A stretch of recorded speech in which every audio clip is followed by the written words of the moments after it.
ഒരു വർഷത്തെയാണ് മുന്നിൽ കാണുന്നതെങ്കിൽ കൃഷി ചെയ്യുക. 10 വർഷത്തെയാണ്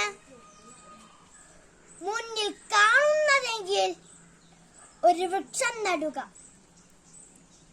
ഇനി ഒരു നൂറ്റാണ്ടിനെയാണ് മുന്നിൽ കാണുന്നതെങ്കിൽ കുട്ടികളെ നന്നായി വളർത്തുക.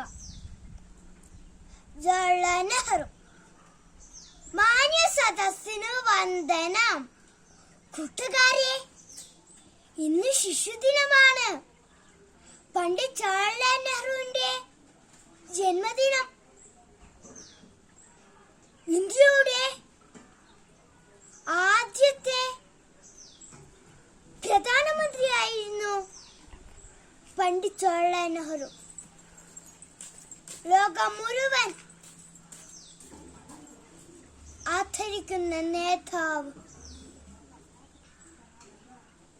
ഇന്ത്യയെ കണ്ടെത്തൽ, വിശ്വചരിത്രാവലോകനം ഉൾപ്പെടെ ഒരുപാട് കൃതികൾ രചിച്ച മഹാനായ ഗ്രന്ഥകാരൻ.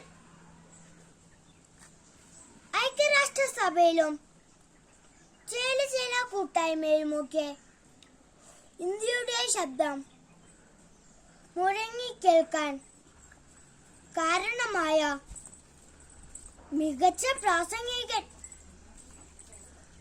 നൂറ്റാണ്ടുകൾ നമ്മെ അടക്കി ഭരിച്ച ബ്രിട്ടീഷുകാരിൽ നിന്നും മോചനം നേടിത്തന്ന സ്വാതന്ത്ര്യ സമര സേനാനികളിൽ പ്രമുഖൻ. ദാരിദ്ര്യവും നിരക്ഷരതയും കലാപങ്ങളുമൊക്കെയായി ഏറെ പിന്നിലായിരുന്ന നമ്മുടെ രാജ്യത്തെ മുൻപോട്ട് നയിച്ച നവഭാരത ശില്പി.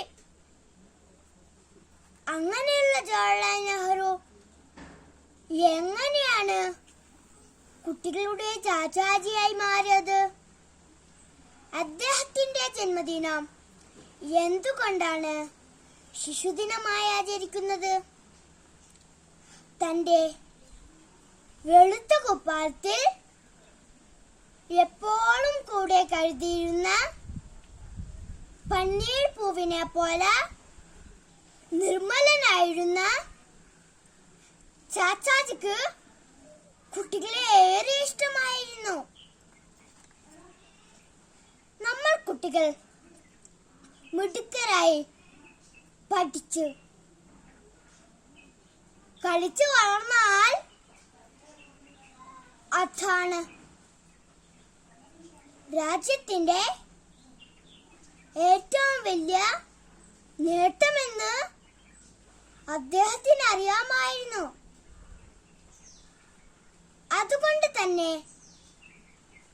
എത്ര തിരക്കിനിടയിലും കുട്ടികളോട് ചിലവഴിക്കാനും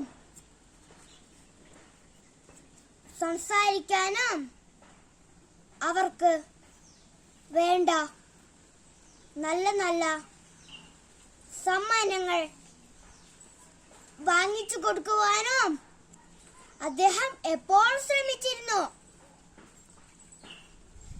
ചാച്ചാജി മകളായ ഇന്ദിരക്ക് ജയിലിൽ നിന്ന് അയച്ച കത്തുകൾ, ഒരച്ഛൻ മകൾക്ക് അയച്ച കത്തുകൾ എന്ന പേരിൽ പുസ്തകമായിട്ടുണ്ട്. ആ കത്തുകളിൽ നമ്മുടെ രാജ്യത്തിന്റെ ചരിത്രവും സംസ്കാരവും പ്രകൃതിയും പക്ഷികളും മൃഗങ്ങളുമൊക്കെ വിഷയമായിട്ടുണ്ട്. മുഴുവൻ കുട്ടികൾക്കുമായിട്ടാണ് ആ കത്തുകൾ. അങ്ങനെയുള്ള ചാച്ചാ നെഹ്റുവിനെ കുറിച്ച് നമ്മൾ കൂടുതൽ അറിയണം, പഠിക്കണം.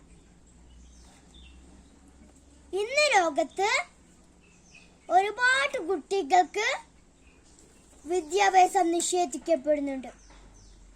നമ്മുടെ നാട്ടിൽ നിന്ന് പോലും കുട്ടികൾ ചൂഷണം ചെയ്യപ്പെടുന്ന എത്ര വാർത്തകളാണ് വരുന്നത്. ഈ ശിശുദിനത്തിൽ ലോകമെമ്പാടുമുള്ള കുട്ടികളെ കുറിച്ച്, അവരുടെ അവകാശങ്ങളെ കുറിച്ച് നമ്മൾ ബോധവാന്മാരാകണം. ചാച്ചാജി ആഗ്രഹിച്ചതുപോലെ നമുക്ക് ചുറ്റുമുള്ള നന്മകൾ സ്വീകരിക്കുവാനും തിന്മകൾ ചൂണ്ടിക്കാട്ടുവാനും നമുക്കാകണം. ഭാരതം ലോകത്തിന് സംഭാവന ചെയ്ത ആ മഹത് വ്യക്തിയെ ഒന്നുകൂടി ഓർത്തുകൊണ്ട് ഞാൻ നിർത്തട്ടെ. നന്ദി, നമസ്കാരം. ജയ് ജയ് ചാച്ചാജി.